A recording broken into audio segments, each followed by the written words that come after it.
In the far reaches of the galaxy, on the shimmering planet of Zoreth, Princess Lira of the Lumina Clan was born into a society that valued strength above all else. The Lumina were a proud race of warriors, their bodies adorned with bioluminescent markings that glowed brighter with each victory in battle. But Lira was different. Her markings were faint, her physical strength lacking, and her ability to wield the energy of her people, known as the Lumina Pulse, was almost non-existent. To her people, she was a disappointment, a symbol of weakness in a culture that revered power. Lira's father, King Zorak, was a formidable warrior who had led their clan to countless victories. Her mother, Queen Selene, had been a fierce fighter as well, but she had perished in battle when Lira was just a child. Lira's older brother, Prince Kael, was everything she was not: strong, confident, and a master of the Lumina Pulse. He was the heir their people deserved, while Lira was relegated to the shadows, a princess in name only. As the years passed, Lira's inability to prove herself in combat or in the ceremonial trials of strength became a source of shame for the royal family. The Council of Elders whispered behind closed doors, suggesting that Lira be sent away to live in exile.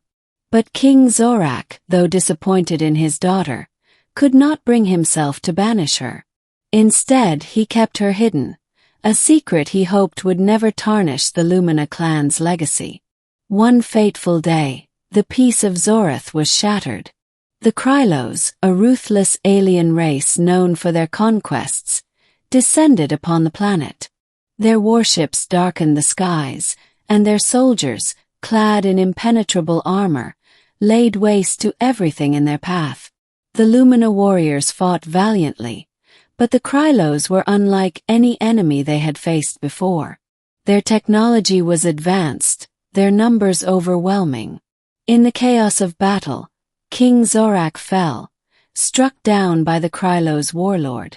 Prince Kael, now the last hope of the Lumina, rallied their forces, but even he could not withstand the Krylos' onslaught. As the royal palace was overrun, Lira fled, her faint markings barely visible in the dim light. She had no weapons, no strength to fight, and no hope of survival. But she had one thing: a determination to live, not for herself but for her people. Lira's escape led her to the outskirts of the capital, where she stumbled upon a crashed spacecraft. It was unlike anything she had ever seen, its design foreign yet strangely elegant. As she approached, the hatch opened, and a figure emerged, a human. He was tall, with dark hair and eyes that held a mixture of curiosity and concern. His name was Captain Elias Grant, a pilot from Earth who had been on a reconnaissance mission when his ship was shot down by the Krylos. Elias took one look at Lira and immediately recognized her as someone in need of help.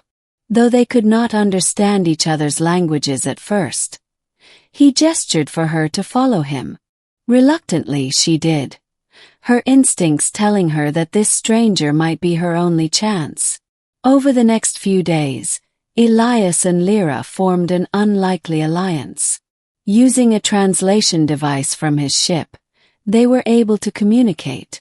Lira explained the plight of her people, and Elias shared his own story: how Earth had been monitoring the Krylos' movements, fearing that their planet might be the next target. Together, they devised a plan to strike back. Elias taught Lira about human technology, showing her how to use weapons and devices that relied on skill and intelligence rather than raw strength. In return, Lira shared her knowledge of the Krylos' weaknesses, gleaned from years of studying their tactics. Though she had never been a warrior, Lira's mind was sharp, and she quickly adapted to the tools Elias provided. As they worked together, Elias began to see something in Lira that her own people had overlooked: her resilience, her courage, and her unwavering determination. He saw not a weak princess, but a leader who had been denied the chance to shine. And Lira, for the first time in her life, felt seen. She began to believe in herself, her faint markings glowing ever so slightly brighter with each passing day. Their plan was daring. Using Elias's ship, they would infiltrate the Krylos command center and disable their shields, allowing the Lumina warriors to launch a counterattack. It was a suicide mission, but it was the only hope they had. As they approached the Krylos stronghold, Lira's heart raced. She had spent her entire life running from danger, but now she was charging straight into it. Elias placed a hand on her shoulder, his touch grounding her. "You're stronger than you think," he said, his voice steady. "And you're not alone."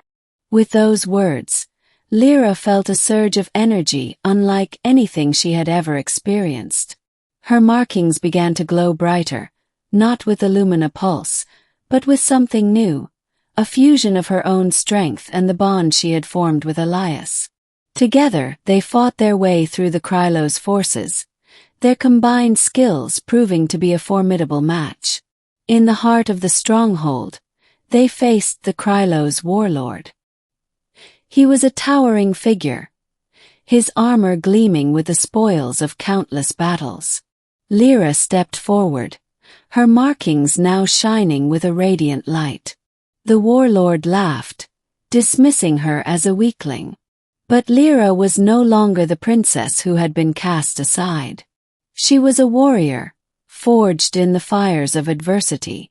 With Elias by her side, she unleashed a burst of energy that stunned the warlord.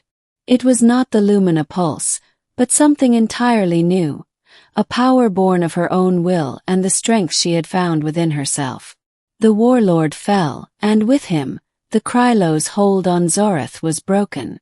The Lumina warriors, led by Prince Kale, arrived to find the Krylos forces in disarray. They reclaimed their planet, their victory made possible by the courage of one princess and the human who had believed in her. Lira was no longer seen as weak.